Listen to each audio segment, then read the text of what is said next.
Suga BTS sebut titik balik karirnya. Suga BTS tetap sibuk tahun ini dengan perkembangan menarik dalam karir solonya, dari menjadi duta merek global terbaru Valentino hingga merilis album solo debutnya The Day hingga berkeliling dunia dengan Suga. Tur Agust di The Day, ada streaming konstan konten baru dari anggota BTS. Menambah daftar pencapaiannya yang mengesankan baru-baru ini, Suga menjadi pria solo pertama yang mendapat cover Vogue Jepang dalam 24 tahun sejarahnya. Sebagai model duta merek Valentino, Suga berpakaian dari ujung kepala hingga ujung kaki di label desainer, memadukan gaya modern dan tradisional untuk sampul Vogue Jepang solo pertamanya. Bersamaan dengan cover majalah, Suga duduk dengan Vogue Jepang untuk wawancara gaya Q&A, di mana dia berbicara tentang proses kreatifnya, tur solonya, dan pencapaian BTS selama karir mereka selama 1 dekade. Dalam wawancara itu, Suga dengan serius mengungkapkan bahwa selain BTS melanjutkan aktivitas sebagai tujuh, dia telah memenuhi semua impiannya. Terlepas dari kami bertujuh, membuat musik bersama dan berada di atas panggung untuk waktu yang lama, kupikir aku telah memenuhi hampir semua impianku, kata Suga.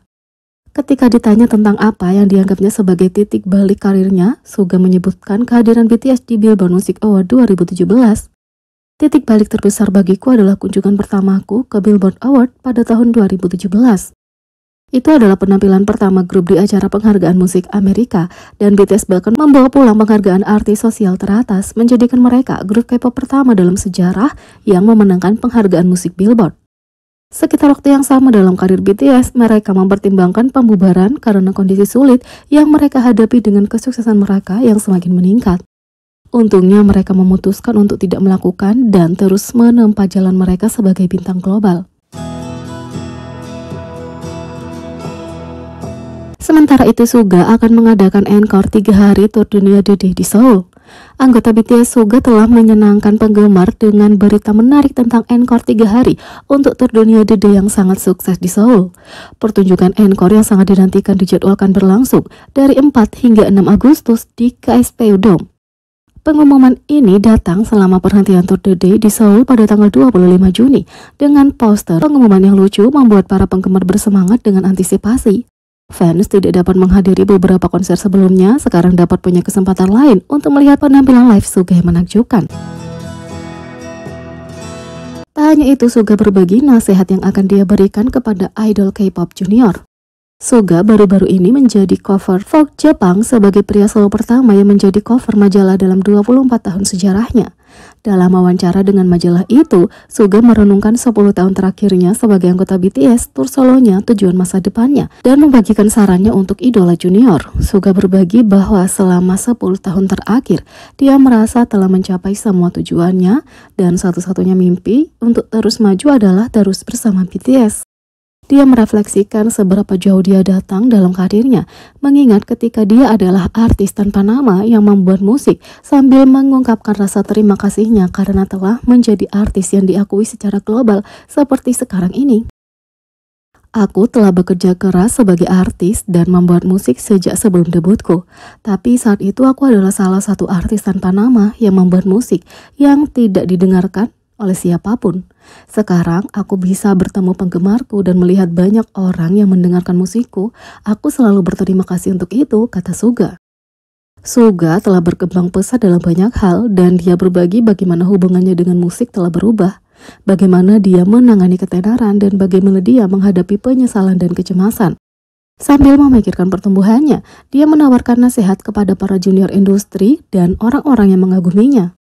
Semuanya akan baik-baik saja, akan ada saat-saat ketika kamu merasa paling buruk. Aku juga pernah mengalami hal seperti itu, tapi ketika kamu melihat kembali, itu menjadi kenangan, dan kamu dapat belajar darinya. Ini akan baik-baik saja pada akhirnya, kata Suga. Ini bukan pertama kalinya Suga memberikan nasihat bijak kepada artis junior. Di album The Day miliknya, dia menulis Snooze khusus untuk idola yang lebih muda sebagai penyemangat bagi mereka dan cara untuk memberi mereka kekuatan melalui lirik.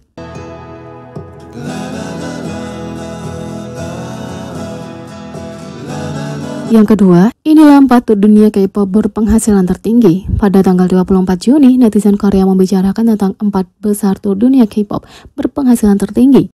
Karena K-pop telah menjadi fenomena global dalam beberapa tahun terakhir, banyak artis K-pop membawa musik dan penampilan mereka dalam tur dunia, memamerkan bakat mereka kepada penggemar internasional. Berikut adalah daftar 4 besar tur dunia K-pop berpenghasilan tinggi.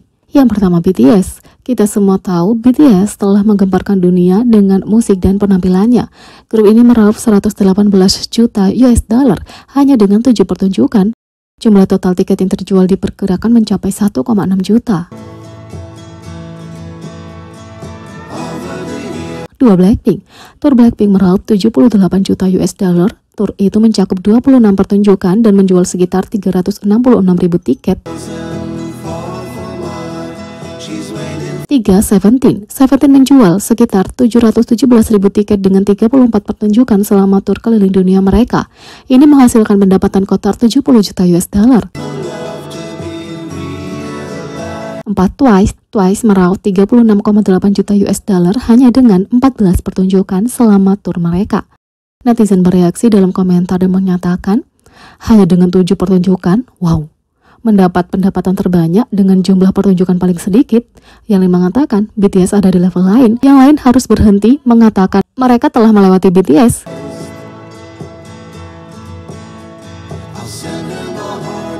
Sementara itu, kenapa masalah kesehatan meningkat di antara idola K-pop? Perwakilan agensi menimbang. Baru-baru ini, tren yang mengkhawatirkan telah muncul di industri K-pop. Sejumlah idola seperti Joy Red Velvet, Onyu Saini, Ray Ivy, dan Sohyun Billy telah mengumumkan istirahat dari jadwal padat mereka, mengutip masalah kesehatan sebagai penyebab utama. Menanggapi pengungkapan yang memprihatinkan ini, YTN Star baru-baru ini berbicara tentang 3 perwakilan agensi berbeda yang menjelaskan masalah yang sedang berlangsung. Perwakilan agensi A mengonfirmasi kerugian fisik dan mental yang menjadi pusat perhatian para idola ini. Ada beberapa kasus ketika mereka cuti karena mulai menderita masalah kesehatan mental seperti gangguan panik, kata mereka. Perwakilan itu juga menunjukkan ekspansi global K-pop dan tekanan tambahan yang ditimbulkan oleh peningkatan permintaan ini. Idola telah menjadi global sekarang dan perjalanan internasional dan promosi memainkan semuanya, kata perwakilan badan A. Di sisi lain, perwakilan dari label ini yang disebut B menyoroti perwakilan sikap terhadap kesehatan di dalam industri. Mereka berkata, di masa lalu para idola merasa tertekan untuk menyelesaikan promosi dan tetap aktif meskipun kesulitan. Tapi hari-hari ini segalanya berbeda. Komentar mereka menunjukkan pengakuan di seluruh industri tentang pentingnya kesejahteraan idola atas pengejaran kesuksesan tanpa henti.